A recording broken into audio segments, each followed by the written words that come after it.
Gloria a Dios, bienvenidos hermanos esta mañana en el nombre del Señor. Sí, vamos a orar para entrar en la palabra. Aquellos que nos escuchan por internet, bienvenidos esta mañana. Vamos a ponernos de pie, vamos a pedir a Dios que nos guíe en su palabra esta mañana. Y si usted está viendo aquí en línea, por favor, ore con nosotros. Padre nuestro, te damos gracias esta mañana por la vida, la salud que nos da, Señor, por el privilegio que tenemos de ser parte de tu familia, aquellos que en Cristo estamos. Y te damos gracias, Padre, que esta mañana tu Espíritu Santo nos guía. Te pedimos que al acercarnos a tu palabra nos des luz, entendimiento y nos des, Señor, el fundamento necesario para que nuestra vida esté fundada en tu amor. Te damos gracias por ello en el nombre de Cristo Jesús. Amén y amén. Gloria al Señor. Puede sentarse, Dios le bendiga esta mañana. Si trajo su Biblia, ábrala conmigo al libro de Romanos, el capítulo 11 de Romanos. Estamos estudiando, estamos hablando acerca de la doctrina, la enseñanza de la Biblia acerca del amor de Dios. Y sabe que hemos descubierto que una concepción adecuada de Dios, cuando entendemos el Dios bíblico, lo conocemos, el Espíritu Santo revela a este Dios a través de su palabra, que esto nos da un fundamento, ¿verdad? Para poder vivir una vida saludable, una vida espiritual saludable. Se necesita un concepto adecuado de Dios, porque Dios no quiere que nosotros, ¿verdad?, hagamos un Dios a nuestra imagen, sino que nosotros le conozcamos como Él verdaderamente es. Algunas personas tienen un concepto distorsionado de Dios y por lo tanto no pueden tener una fe genuina. Se necesita un entendimiento correcto de Dios para que nuestra fe sea una fe verdadera, una fe genuina. Muchas personas a veces, ¿verdad?, malinterpretan el carácter de Dios porque lo hacen a su propia imagen y esto puede ser incluso muy fatal para la vida espiritual. Hay gente que no crece espiritualmente porque su concepción de Dios, ¿verdad?, su concepto de Dios no es el concepto bíblico. Quieren a veces la gente un Dios que ama, pero como dijimos, pero no un Dios que es severo o se enoja. Aquí en Romanos 11:22, Pablo dice, mirad pues la bondad, y a todos nos gusta la bondad de Dios, el amor de Dios, pero dice también, y que la severidad de Dios, la severidad de Dios. Así que hay la bondad y la severidad de Dios, como hemos hablado, y vamos a hablar un poquito más de esto esta mañana porque es importantísimo que el concepto que tenemos de Dios sea bíblico. Y también hemos entendido que a veces hay personas, y ojalá y no lo hagamos nosotros, ¿verdad?, que nos centramos demasiado en uno de los aspectos o los atributos de Dios y eso también causa un peligro porque empezamos a tener un Dios, ¿verdad?, otra vez desbalanceado, un Dios que hablamos solamente de la bondad de Dios o solamente de la severidad de Dios, pero tenemos que reconocer que Dios es un Dios con todos estos atributos y que nosotros tenemos que, ¿verdad?, creer todo lo que la Biblia nos dice acerca de Dios. Así que al estudiar el amor de Dios, debemos de mantener en mente esto, que Dios es bueno, pero también dice la Biblia que Él es severo, o que Él tiene este lado de su justicia, que a veces prefiere la gente no oír de Él. La Biblia nos dice en Hebreos 7, leímos ahí antes, que también Dios es santo. Dice, de Cristo es inocente, sin mancha, apartado de los pecadores, dice, y hecho más sublime que los cielos. Y luego leímos en Hebreos 12:29 también, que nuestro Dios, que es un fuego consumidor. En Deuteronomio 5:9 leemos que Dios es un Dios celoso, que visita la maldad de los padres sobre los hijos, dice, hasta la tercera y cuarta generación de los que me aborrecen. Así que no se tarda mucho tiempo en leer la Biblia uno, si es serio en leer la Biblia, en darse cuenta de que hay estos diferentes aspectos de Dios y cómo los podemos nosotros armonizar, cómo los podemos, ¿verdad?, juntar para ver el panorama entero de un Dios que se revela en la Escritura. Así que el amor de Dios, estamos estudiando el amor de Dios, nunca niega ninguna de estas verdades que la Biblia menciona acerca del Dios de la Biblia. Y cualquier cosa menos que nosotros aceptemos que lo que la Biblia nos dice es una distorsión del verdadero Dios, ¿verdad? A veces cuando hablamos de los diferentes aspectos del carácter de Dios, hay gente que se incomoda, inclusive algunos cristianos se incomodan. La cultura donde vivimos, ¿verdad? Si nosotros no entendemos al Dios de la Biblia y tratamos de compartirlo con la cultura que no conoce a Dios, ellos van a irse por un camino equivocado y nosotros tendremos parte en enviarlos en ese camino, ¿verdad? Equivocado hacia la ignorancia y hacia al desconocimiento más bien del Dios de la Biblia. Nosotros leímos aquí en la Escritura estos varios diferentes aspectos de Dios y debemos de creerlos, porque por eso la Biblia nos revela a un Dios en su totalidad. Ahora hay cosas de Dios que nosotros no podemos entender. Hay cosas en Dios que a veces la Biblia los menciona sin darnos explicación, pero hay un misterio en Dios y está bien. Yo quiero un Dios que tiene misterio. Yo no quiero un Dios que pueda entender completamente, porque si yo lo entendiera totalmente en su totalidad, ¿verdad? Yo sería Dios. Pero Dios nos ha revelado lo que Él quiere que nosotros sepamos. Las cosas secretas, dice Deuteronomio 29, pertenecen a Dios y las cosas reveladas pertenecen a nosotros. Así que lo que Dios nos ha dicho acerca de quién es Él, nosotros debemos, ¿verdad?, aceptarlo. Claro, vivimos en una época que se considera iluminada, que incluso muchos predicadores a veces que profesan aún creer la Biblia y predicar la Biblia, a veces evitan estos temas que hablan de Dios en estas áreas por un mensaje y optan por tener un mensaje más tenue, que no ofenda, que no ¿verdad? Levante ninguna preguntas de Dios, ningún misterio. Pero sabe que eso es lo que los falsos profetas en el Antiguo Testamento hacían. Le daban a la gente lo que ellos querían escuchar. No querían decir nada, ¿verdad?, que fuera a perturbar su ánimo. Y los falsos profetas eran buenos para hacer eso. Pero no queremos nosotros crear una falsa impresión para la gente, ¿verdad?, de quién es Dios, sino queremos que conozcan y sepan al Dios y lo conozca el Dios de la Biblia. Ahora, hay un falso concepto. Vamos al libro de Lamentaciones, el capítulo 3. En el libro de Lamentaciones, el capítulo 3.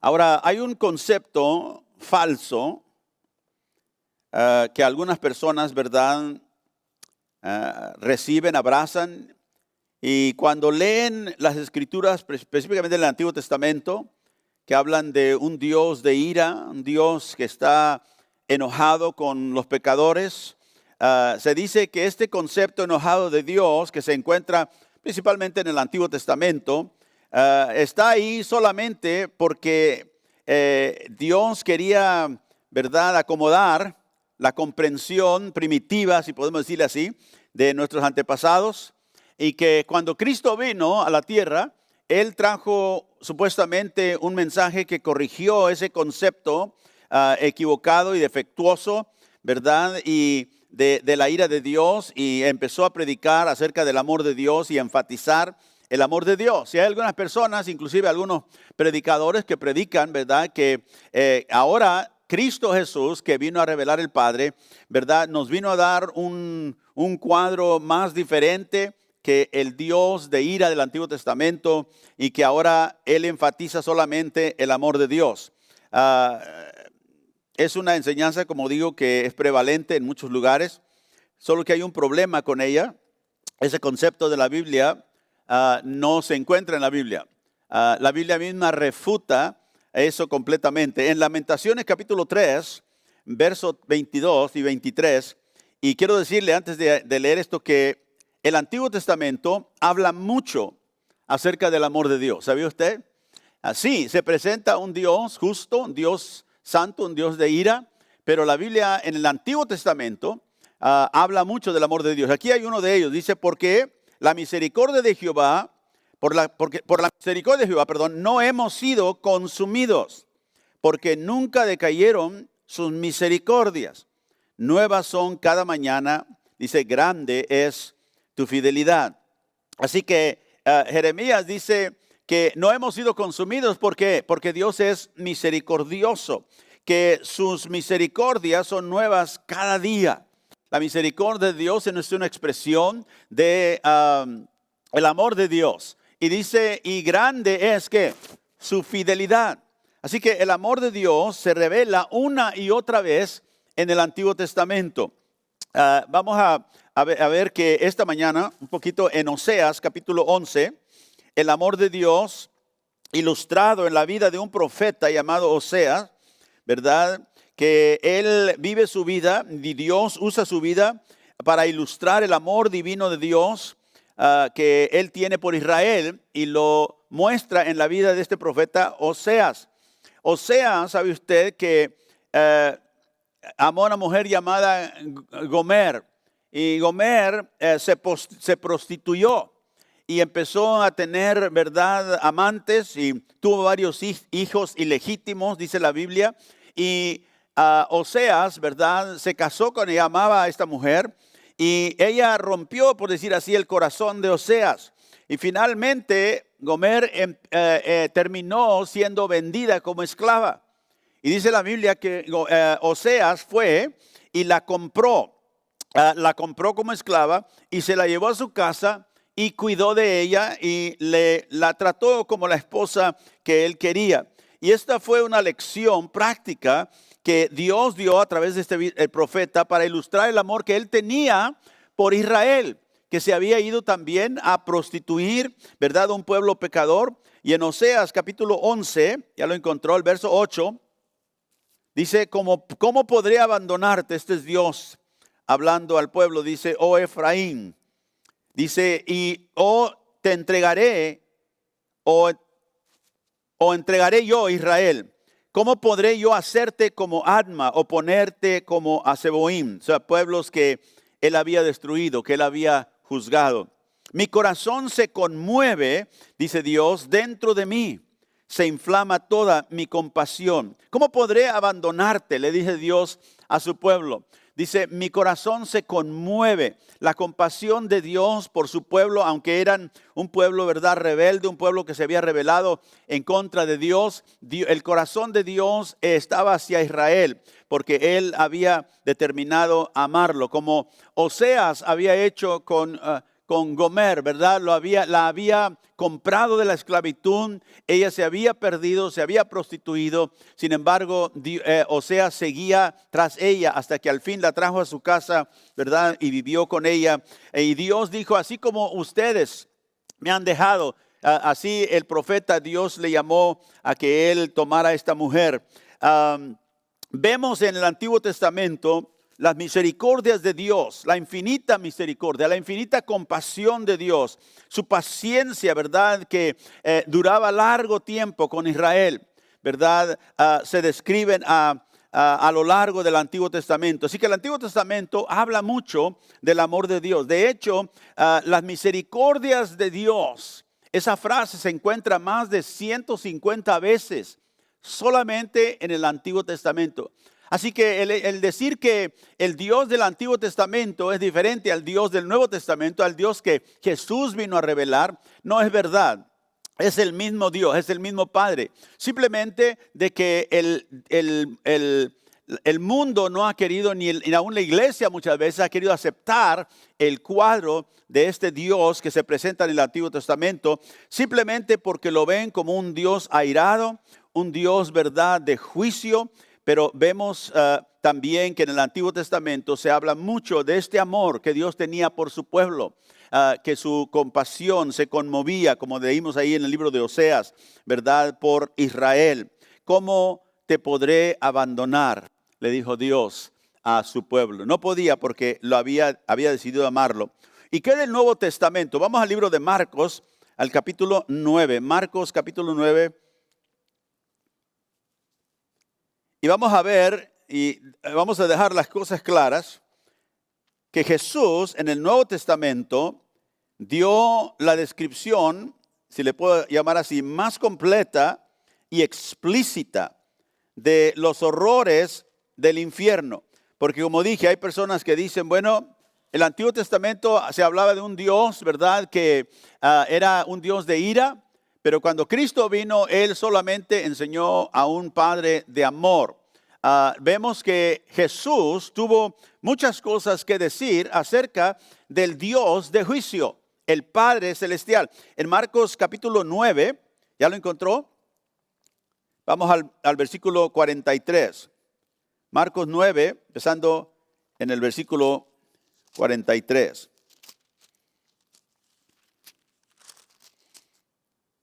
Jesús dice, si tu mano te fuere ocasión de caer, ¿qué dice? Córtala.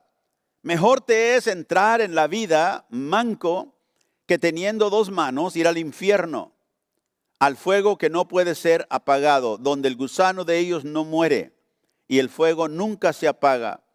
Y si tu pie te fuere ocasión de caer, córtalo. Mejor te es entrar en la vida cojo que teniendo dos pies ser echado en el infierno y al fuego que no puede ser apagado, donde el gusano de ellos no muere y el fuego nunca se apaga. Y si tu ojo te fuere ocasión de caer, sácalo. Mejor te es entrar en el reino de Dios con un ojo que teniendo dos ojos ser echado al infierno, donde el gusano de ellos no muere y el fuego nunca se apaga. Ahora, a veces personas dicen, pero pastor, ¿está hablando Jesús aquí literalmente que si nuestro ojo nos ofende, que lo saquemos? Bueno, solamente quiero decirle que cuando usted peca, no peca con un ojo nada más. O dice, o si tú, ¿qué más dice? Si tu mano te fuera ocasión de caer, córtala. No está hablando literalmente de cortar, sino que hay necesario hacer cosas a veces que es tan difícil como cortarse una mano, ¿verdad? Como sacarse un ojo. Porque realmente los miembros del cuerpo no es lo que peca, lo que peca es el corazón. Aunque usan los miembros, ¿verdad?, del cuerpo, el hombre, para pecar. Pero lo que Jesús está hablando aquí no es literal, pero nos está diciendo que es mejor en una consideración de, ¿verdad?, que entro ¿a qué? ¿Al cielo o me voy al infierno? Y note que Jesús está hablando aquí de que es mejor entrar en el reino de Dios manco, con un ojo, con una mano, que teniendo las dos ser echada ¿dónde? Al infierno. Así que Jesús habla acerca de esto. Leemos también en el libro de Lucas, el capítulo 16, del hombre rico y Lázaro. Jesús dio una parábola donde habló, ¿verdad?, de que Lázaro se fue, ¿verdad?, al paraíso y el hombre rico al infierno. Y Jesús nos habla de eso. En Lucas capítulo 12, vamos ahí, hay muchos otros lugares, pero vamos a considerar solamente por el tiempo algunas de las cosas que Jesús nos dice. Y aquí hay otra advertencia de Jesús. Estamos haciendo el punto de que Jesús habló mucho del cielo, pero también habló mucho del juicio de Dios y del infierno. En Lucas capítulo 12, verso 4, Jesús dijo, mas os digo, amigos míos, no temáis a los que matan el cuerpo. Y después dice, nada pueden hacer. Pero os enseñaré a quién debéis temer. Temed a aquel que después de haber quitado la vida, tiene poder de echar, ¿dónde? ¿Dónde? En el infierno. Sí os digo, a este temed. Jesús está diciendo, si vas a temer a alguien, no temas a aquellos que solo pueden quitar la vida física. Pero si vas a temer a alguien, te voy a decir a quién tema. Teme a Dios. Porque Él no solamente puede quitar la vida, sino que después de hacer eso tiene el poder para echar en el infierno. Estaba leyendo unas cosas en el internet que alguien estaba, ¿verdad?, poniendo y contesté una de ellas. Me dice la persona, pero Dios no manda a nadie al infierno. Le dije, oh, ¿por qué Jesús dijo, temed a aquel que tiene el poder para echar en el infierno?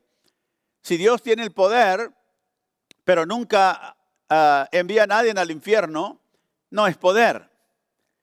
¿Qué poder es tener algo y nunca usarlo? No es poder.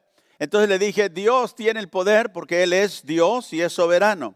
Y Jesús aquí nos dice, tiene el poder de echar en el infierno. Así que Jesús sabía que esta era parte de la naturaleza de Dios, un Dios justo, un Dios que va a juzgar a todo pecado, a todo pecador, ¿verdad? Y por eso necesitamos el Evangelio, necesitamos a Cristo.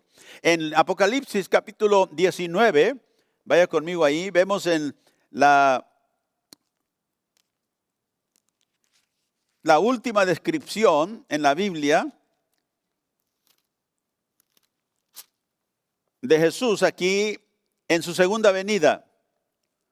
Dice en Apocalipsis 19:11, entonces vi el cielo abierto y aquí un caballo blanco y dice, y el que lo montaba se llamaba Fiel y Verdadero y con justicia juzga y pelea. Sus ojos eran como llama de fuego y había en su cabeza muchas diademas y tenía un nombre escrito que ninguno conocía sino él mismo. Estaba vestido de una ropa teñida en sangre y su nombre es el Verbo de Dios. Y los ejércitos celestiales vestidos de lino finísimo, blanco y limpio, le seguían en caballos blancos. De su boca sale una espada aguda para herir con ella a las naciones. Note, cuando Juan ve esta visión, dice que de la boca de Cristo salía una espada aguda. ¿Y qué hacía con ella? Va a herir a las naciones, o sea, va a juzgar a las naciones. Y él las regirá con vara de hierro. Y él pisa el lagar del vino, del furor y de la ira del Dios Todopoderoso. Así que aún hasta el Nuevo Testamento leemos acerca, ¿verdad?, de la santidad de Dios, de la ira de Dios, y lo vemos en no menos personas que Cristo. Dice que Él va a pisar el lagar del vino, del furor y de la ira del Dios Todopoderoso. ¿Por qué? Porque Dios es un Dios justo y Él viene para eliminar todo dominio, todo pecado, todo aquello que está en contra del imperio de Dios. Y note usted que ahí dice que Él regirá con vara de hierro. O sea que va a ser uno que gobierna un lugar donde nadie puede, ¿verdad?, rebelarse en su contra. Y dice que Él va a herir las naciones, que Él va a juzgar a todas las naciones. No solamente esta nación, sino todas las naciones del mundo. Cuando el Señor regrese. Y Él traerá el juicio de Dios. En su primer venida vino a salvar el mundo. En su segunda venida viene para destruir toda autoridad, toda potestad, todo poder, lo va a poner debajo de sus pies.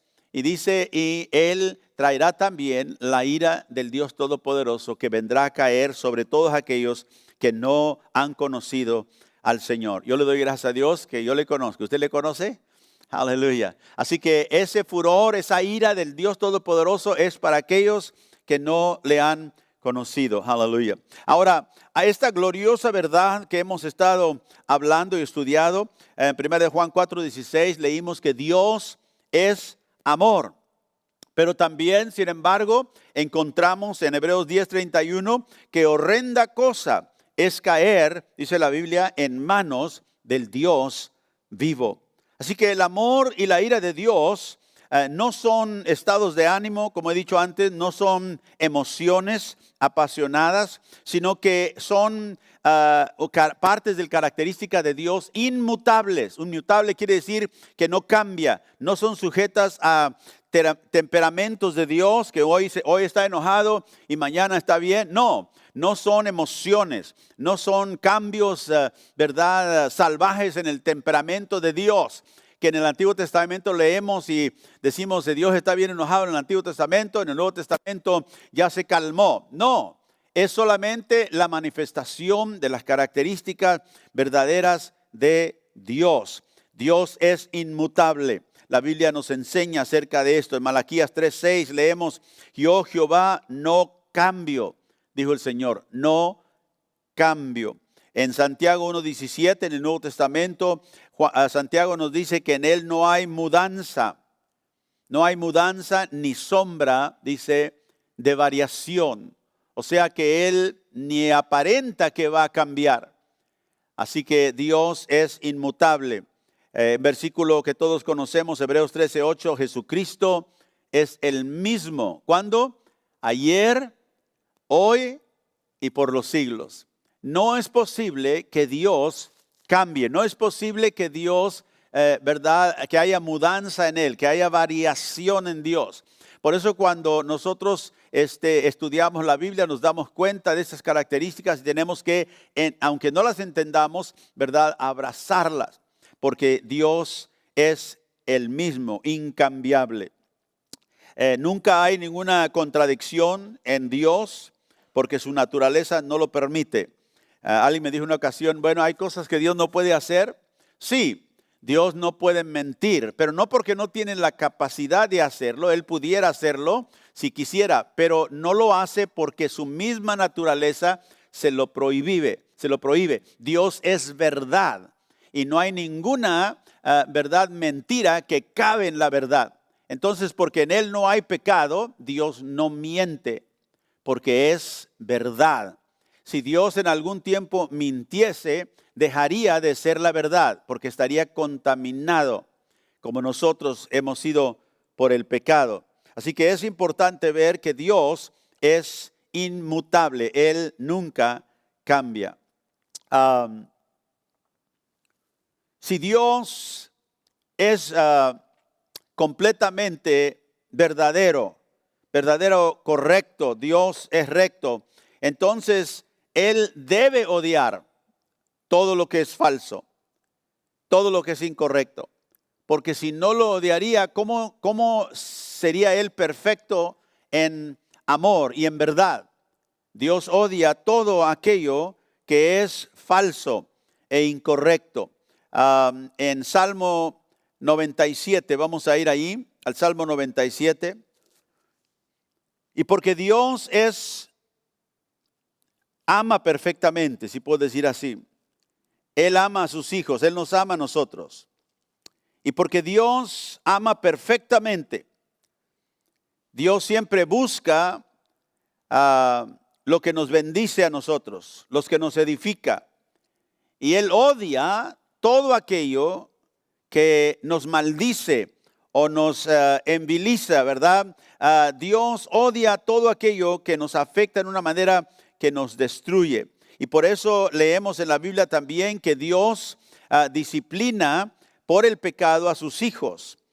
Y cuando vemos nosotros esa disciplina, nos damos cuenta que en realidad es la prueba realmente de un Dios que verdaderamente nos ama. Como nuestros hijos, si los amamos, no los dejamos que hagan y vivan como quieran. Los disciplinamos porque los amamos. Así es Dios con sus hijos también. Ahora, en el Salmo 97, veamos que dije que si Dios es perfecto en amor, también odia todo aquello que no es perfecto en amor, todo aquello que es falso.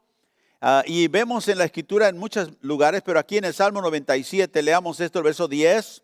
Dice, los que amáis a Jehová, aborrecer el mal. Él guarda las almas de sus santos, de mano de los impíos los libra. Él guarda las almas de sus santos, de sus hijos. ¿Por qué? Porque los ama. Y nos dice a nosotros que los que amamos a Jehová, que aborrezcamos o odiemos el mal. Note esas dos palabras en la misma oración. Ama y aborrece. Ama a Jehová y aborrece el mal. Entonces podemos amar y aborrecer a la misma vez. Y de hecho usted no puede amar a Dios si ama la maldad. ¿Amén? Si usted ama a Jehová, no puede amar la maldad y todavía decir que ama a Jehová. Porque el amor perfecto a Dios tiene que tomar otro aspecto, el odio. Amo a Dios y aborrezco el mal. En Proverbios 6, y claro, nada menos que aborrecerlo primeramente en nosotros mismos cuando hacemos lo malo. En Proverbios capítulo 6, dice la palabra de Dios, 6 cosas aborrece Jehová o odia Jehová, y aún 7 abomina su alma: los ojos altivos, la lengua mentirosa, las manos derramadoras de sangre inocente, el corazón que maquina pensamientos inicuos, los pies presurosos para correr al mal, el testigo falso que habla mentira y el que siembra discordia entre los hermanos. Note, 7 cosas que Dios abomina. Ahora, ese es el Dios de amor. Estamos hablando del Dios de amor. Pero este Dios de amor aborrece. Este Dios de amor abomina, dice, estas 7 cosas abomina su alma. Los ojos altivos. ¿Qué es eso? El orgullo. ¿Usted quiere saber qué son las cosas que Dios odia? No solamente, ¿verdad?, no le gusta, no, las odia. La mentira. Así que, ¿qué es la mentira? Bueno, es una mentirita blanca, decimos nosotros, pero Dios odia la mentira. Y nosotros debemos de no aceptar ese ¿verdad?, pensamiento de que es una mentirita nada más. No le molesta a nadie, nadie no le molesta a nadie, pero Dios la ve. Y Dios odia la lengua mentirosa. Las manos que derraman, ¿qué? Sangre inocente, ¿verdad? Jesús dijo, si tú odias a tu hermano, ¿eres qué? Un asesino. Así que no necesitas matar a alguien para cometer ese pecado, sino que está derramando la sangre inocente, está afectando quizás la reputación de un hermano, hablando de él. El corazón que maquina pensamientos inicuos. Los pies, ¿verdad?, que corren al mal. Hay personas que siempre andan buscando a ver cómo hacen el mal, ¿verdad?, a alguien. Dice el testigo falso que habla mentira y el que siembra discordia. El testigo falso, ¿verdad?, el que lleva adelante mentira y el que siembra discordia entre los hermanos. Ahora, hay personas que dicen, bueno, Dios odia el pecado, pero ama al pecador. Bueno, aquí dice que Dios odia al testigo. No solamente el testimonio falso, sino al testigo falso. Así que Dios le abomina estas cosas y nosotros tenemos que ver lo que la Biblia nos dice acerca de Dios y creerlo. Y no hacer excusas en nuestra vida y decir, bueno, lo hice, pero no fue nada de consecuencia. Si nosotros lo vemos de la perspectiva divina, vemos esto no le agrada a Dios. A veces, ¿verdad?, enseñando a nuestros hijos, cuando son chicos les enseñamos a no mentir y les decimos no mienta. ¿Por qué? Bueno, porque si se dan cuenta la gente vas a sufrir. Bueno, esa no es la razón por la cual no mentir. No mentimos porque Dios es verdad. Y al mentir nosotros estamos diciéndole a Dios por nuestra acción que no queremos ser como Él. Que en ese momento no queremos nosotros, ¿verdad?, asemejarnos a Dios. Y eso es lo que la mentira hace. Entonces Dios ama y Dios aborrece. Ahora, vaya conmigo al libro de Jonás. El libro de Jonás, el capítulo 3. Si usted ha ido en algún tiempo a Las Vegas, sabe que la ciudad de Las Vegas se llama la ciudad del pecado, ¿verdad? Sin City le llaman. Lo que se hace en Vegas, dice la gente, se queda en Vegas. Pero la ciudad del pecado, antes de Las Vegas, era una ciudad que se menciona en la Escritura, una ciudad muy corrompida, parte del reino babilónico, una ciudad muy inicua, mala, donde había mucha maldad. Era la ciudad de Nínive. Nínive fue fundada por Nimrod, pero Nínive se oponía a todo lo que el Dios verdadero representaba. Y como en el siglo VIII, antes de la venida de Cristo, Nínive era la capital del imperio asirio. Era el asiento de la malvada y perversa cultura que había en ese tiempo, que eran los asirios. Leemos mucho de ellos en el Antiguo Testamento. Los israelitas, el pueblo de Dios, ¿verdad?, odiaban a Nínive. Todo lo que los asirios representaban les era, ¿verdad?, algo de odio para ese país, para esa nación. Y en la cumbre del poder asirio, Dios envía a un profeta israelita a Nínive para advertirles a este pueblo que el juicio de Dios les esperaba. Y ustedes han leído la historia, ¿verdad? Y quizá como niños se nos enseñó la historia de Jonás. Jonás, Dios le habló y le dijo que fuera a Nínive a traer este mensaje de juicio que vendría. Y en lugar de ir hacia Nínive, ¿verdad?, Jonás se fue hacia Tarsis, hacia el otro lado, hacia el otro extremo. Se subió en una nave en el mar Mediterráneo y decidió que él no iba a ir a Nínive, no le importaba. Se fue a otro lugar y sabemos que en la historia que después vino una tormenta en el barco donde él iba. Se dieron cuenta que él estaba huyendo de Dios y lo botaron del barco, lo echaron. Dice la Biblia que Dios preparó, ¿verdad?, un gran pez y se lo tragó a Jonás, y él duró días adentro de ese pez hasta que al fin lo echó a tierra. Y ya cuando salió él, ya todo desanimado, todo, ¿verdad?, digerido, no sé cómo saldría, ¿verdad? Pero salió y al final decidió que era mejor que obedeciera al Señor. Aquí en Jonás 3, verso 1, otra vez vino la palabra de Jehová por segunda vez a Jonás y le dijo: levántate y ve a Nínive, aquella gran ciudad, y proclama en ella el mensaje que yo te diré. Y se levantó Jonás y fue a Nínive conforme a la palabra de Jehová. Ahora, noten ustedes que Jonás era un profeta, ¿verdad?, de Dios, un judío, y él iba a ir al imperio asirio, el imperio, ¿verdad?, que estaba a la cumbre, ¿verdad?, del poder. Y él iba a predicarles a un pueblo que no tenía ningún interés en las cosas de Dios. Yo no sé cómo usted, ¿verdad?, se sentiría si Dios lo enviaba a usted a un lugar donde ahí no aceptan nada de lo que nosotros decimos, no quieren saber nada, pero sin embargo Dios me ha enviado que vaya. Y él se levantó y fue a Nínive, dice la Biblia, conforme a la palabra de Jehová. Ahora, ¿qué es lo que causó que Jonás huyera de Nínive y se fuera a Tarsis? ¿Qué es lo que lo motivó a no ir primeramente a Nínive? No era el temor, porque Jonás no era una persona realmente especialmente tímida.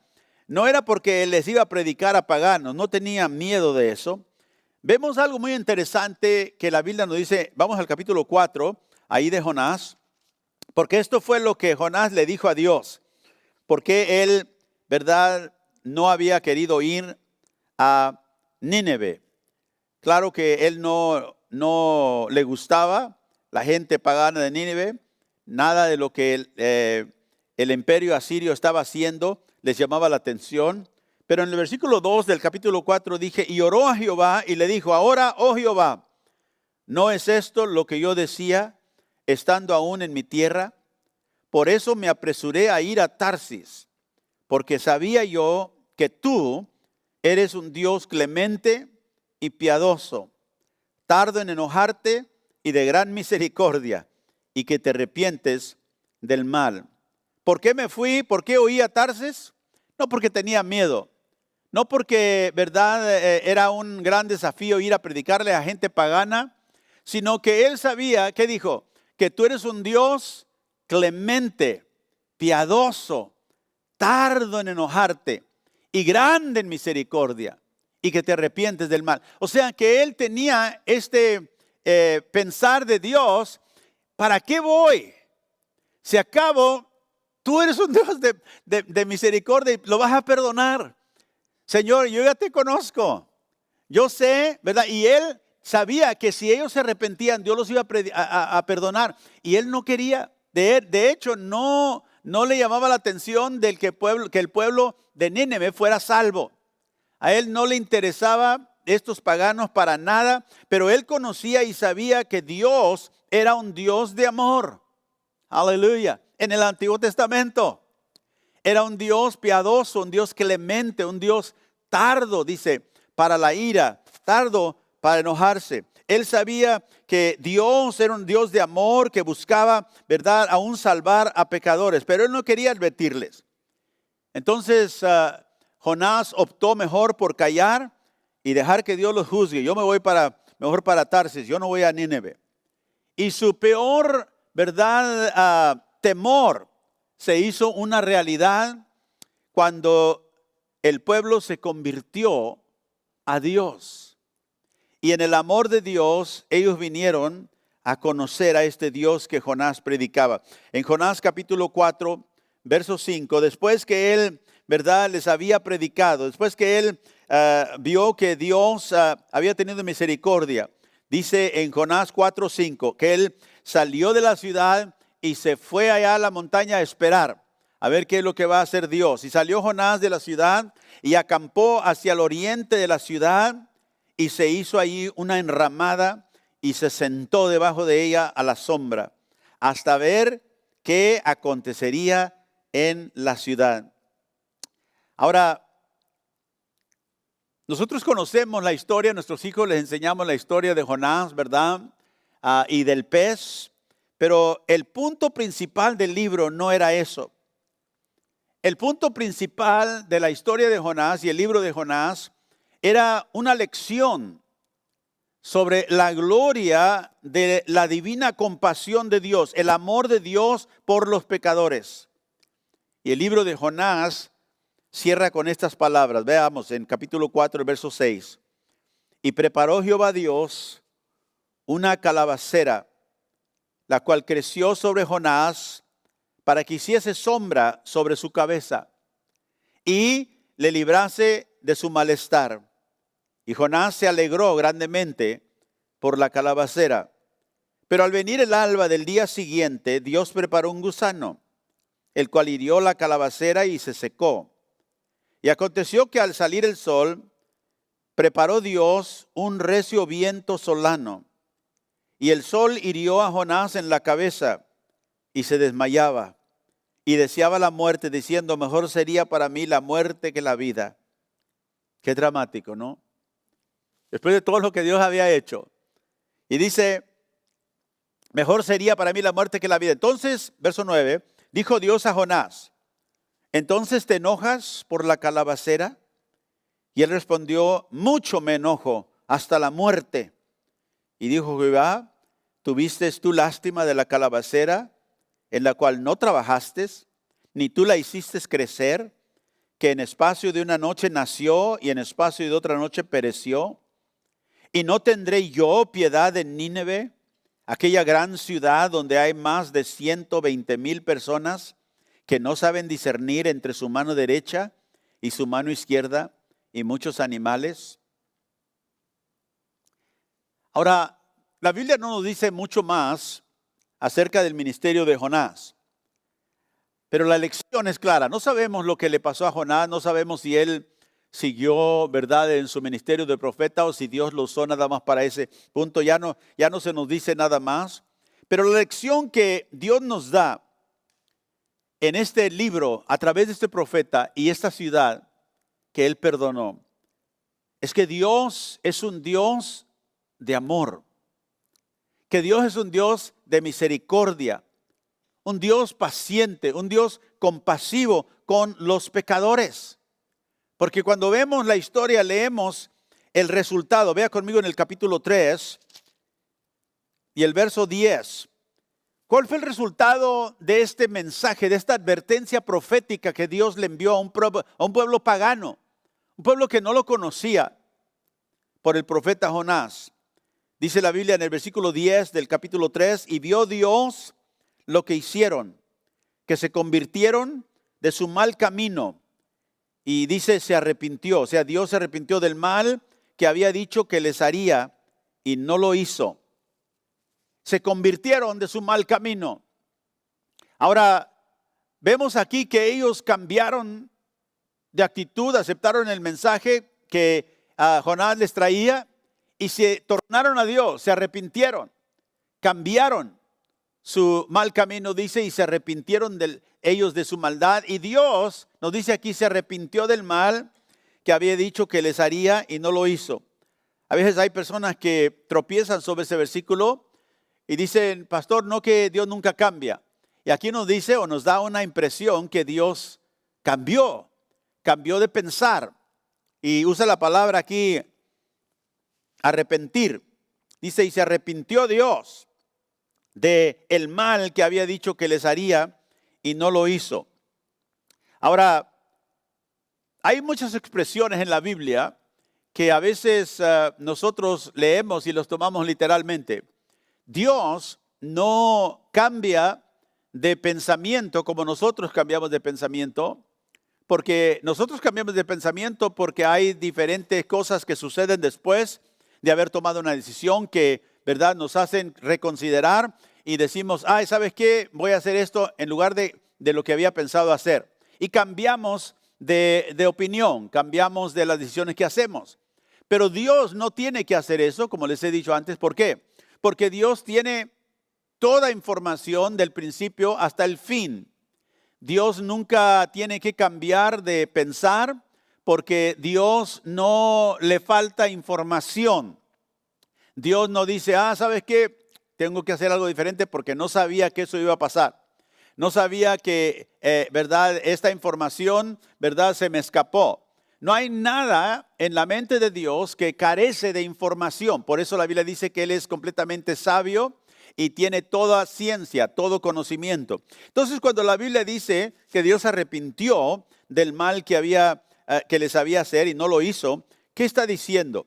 Hay una figura de lenguaje que se llama antropopatismo.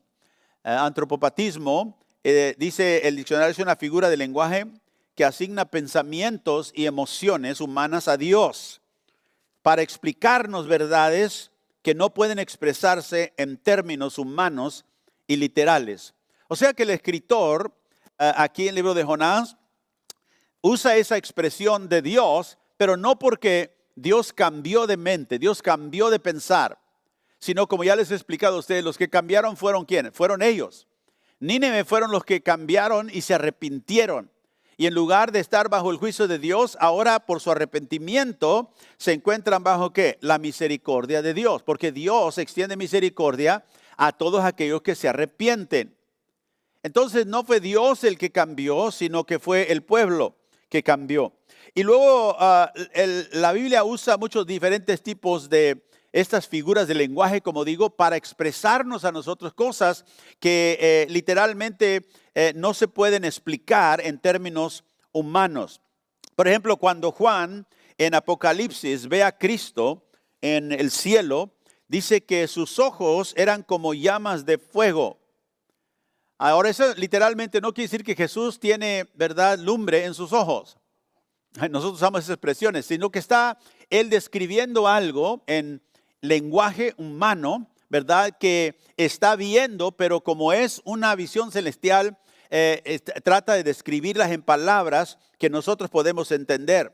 Dice que de la boca de Cristo salía una espada aguda de 2 filos. Eso no quiere decir que Cristo tiene, ¿verdad?, una espada por lengua.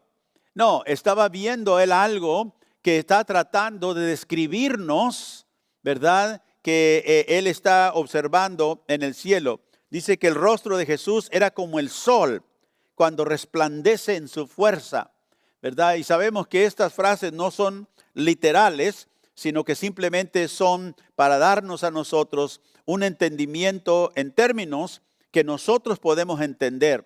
Por eso cuando usted lee el libro de Apocalipsis se va a encontrar muchas diferentes frases ahí que a veces para nosotros no tienen sentido, porque no las entendemos literalmente nosotros así. Entonces tenemos que pedir a Dios que nos dé entendimiento. ¿Qué quiere decir que Dios se arrepintió de su mal camino? Simplemente nos está explicando a nosotros que no sucedió lo que iba a suceder. O sea que no hubo ese juicio que vino sobre el pueblo o que se había prometido sobre el pueblo de Nínive. ¿Por qué? Porque se arrepintieron. Pero Dios no cambió de pensar, los ninivitas fueron los que cambiaron. Y el alejamiento de la ira de Dios que él había dicho que vendría sobre el pueblo de Nínive, ¿verdad? Era perfectamente consistente con el carácter de Dios amoroso y eterno, porque Dios es amor. Ahora en Jeremías capítulo 18, si va ahí conmigo, vemos que la promesa de Dios, todos días la promesa de Dios anula todos sus juicios amenazadores. Lo que Dios había amenazado al pueblo, si no se arrepienten, en 40 días le dijo a Nínive, será destruida la ciudad. Ese era un juicio que Dios había amenazado al pueblo. Pero cuando ellos obedecieron, se arrepintieron, ¿verdad? El juicio no vino. Así que la promesa de Dios anula los juicios que han sido aún amenazados o dados por Dios. En Jeremías 18, verso 8 leemos esto. Pero si esos pueblos se convirtieren de su maldad, Dios dice, contra la cual hablé, yo me arrepentiré del mal que había pensado hacerles. Y en un instante hablaré de la gente y del reino para edificar y para plantar. Pero si hiciere lo malo delante de mis ojos, no oyendo mi voz, me arrepentiré del bien que había determinado hacerle. Entonces Dios aquí da una promesa que cuando Él habla una palabra de juicio contra un pueblo, contra una nación, dice, pero esa nación se regresa a mí, se convierte de su maldad. Dice, entonces yo me arrepentiré del mal que había pensado hacerles. Entonces dice, no vendrá ese juicio. Aunque yo lo declaré, dice que si acaso, ¿verdad?, no escuchan mi voz, vendrá ese juicio. Dice, si ellos se arrepienten, entonces ese juicio no vendrá. Y también, no solamente el juicio, sino dice Dios, si yo hablo una palabra de bendición hacia un reino para edificarlos, para plantarlos, para bendecirlos. Y si ese pueblo, esa nación, hace lo malo delante de mis ojos y no oye mi voz, me arrepentiré, que dice, del bien que había determinado hacerle. Así que es para las dos cosas, para lo bueno y para lo malo. Pero Dios, cuando Él da, ¿verdad?, una amenaza de juicio, si la persona o el pueblo o la nación se regresa a Él, se convierte, se arrepiente, la promesa de Dios toma prioridad, ¿verdad? Que Dios bendecirá y no traerá el juicio. Ahora, Dios aquí nos muestra en el libro de Jonás, ¿verdad?, su absoluta bondad hacia los pecadores y merecidos y arrepentidos. Cuando Nínive se arrepintió, Dios trajo una bendición en lugar de una maldición. Y el profeta se enojó. El profeta que no quería que Dios bendijera al pueblo, se enojó. Y vemos que hubo varias cosas que sucedieron, ¿verdad? Y no tenemos tiempo para hablar de ellas hoy. Pero Dios mostró a Nínive su perdón. ¿Por qué? Porque era un Dios de compasión y un Dios de amor. Y en realidad, hermanos, cuando la palabra de advertencia profética, Dios la envía, como la envió a Nínive por medio de Jonás. La intención, escúcheme, de la palabra profética que los advierte, no es tanto para juzgarlos, porque Dios es tardo para la ira, dice la Biblia. Dios no quiere juzgar. Dios quiere mejor que el pueblo se arrepienta. Pero cuando Dios envía esa palabra profética de amenaza de juicio, tiene la intención, escúcheme, de convertir los corazones en vez de juzgarlos. Veamos aquí en Jeremías 36. Y por esa razón, como dije, Jonás inicialmente huyó a Tarsis, porque él sabía que Dios era un Dios grande en misericordia. Y sabía que Dios iba a tener misericordia de ellos. Y realmente es la misma razón por la cual Dios te advierte a ti, me advierte a mí, cuando nos dice que nos arrepintamos. Jeremías 36, verso 2, miren lo que dice. Toma un rollo del libro y escribe en él, le dice Dios a Jeremías, todas las palabras que te he hablado contra Israel y contra Judá. Note, Dios le dice, todo lo que yo he hablado en contra del pueblo por su pecado, por su maldad, escríbelas. Dice, y contra todas las naciones. O sea, esta es la palabra de juicio. Todo lo que yo dije que iba a hacer en contra de Israel, de Judá o cualquier nación que sea, desde el día que comencé a hablarte, desde los días de Josías hasta hoy. Quizá oiga la casa de Judá todo el mal que yo pienso hacerles. Note, Dios dice, escríbelas y llévaselas. Y ojalá, dice, quizá. O sea, Dios tiene esperanza que oigan. Y ojalá que oigan la amenaza. No es porque yo quiero juzgarlos, pero yo quiero que oigan lo que yo estoy determinado a hacer si no se arrepienten. Y dice, para que ellos oigan y todo el mal que yo pienso hacerles y se arrepientan cada uno de su mal camino. ¿Para qué? Dios dice, para que yo los pueda perdonar. ¿Ve el amor de Dios? Dios ve la condición. Dios envía la advertencia, pero Él envía la advertencia de juicio no porque Él quiere juzgar, sino porque Él quiere que a ver si a través de esa advertencia te arrepientes. Y a veces la gente no quiere hablar de ese tipo de palabras. No seamos negativos, no hablemos acerca de que Dios quiere juzgar. No, en la palabra de juicio, cuando una persona está bajo esa palabra y sabe, puede traerlo a un arrepentimiento. Mi mamá me decía, si no te portas bien, y sabe que me portaba bien, cuando tenía otra intención, pero mi mamá me decía, y si no te portas bien, y sacaba el cinto, si no te portas bien, sí mamá, ¿verdad? ¿Cómo cambiaba mi comportamiento?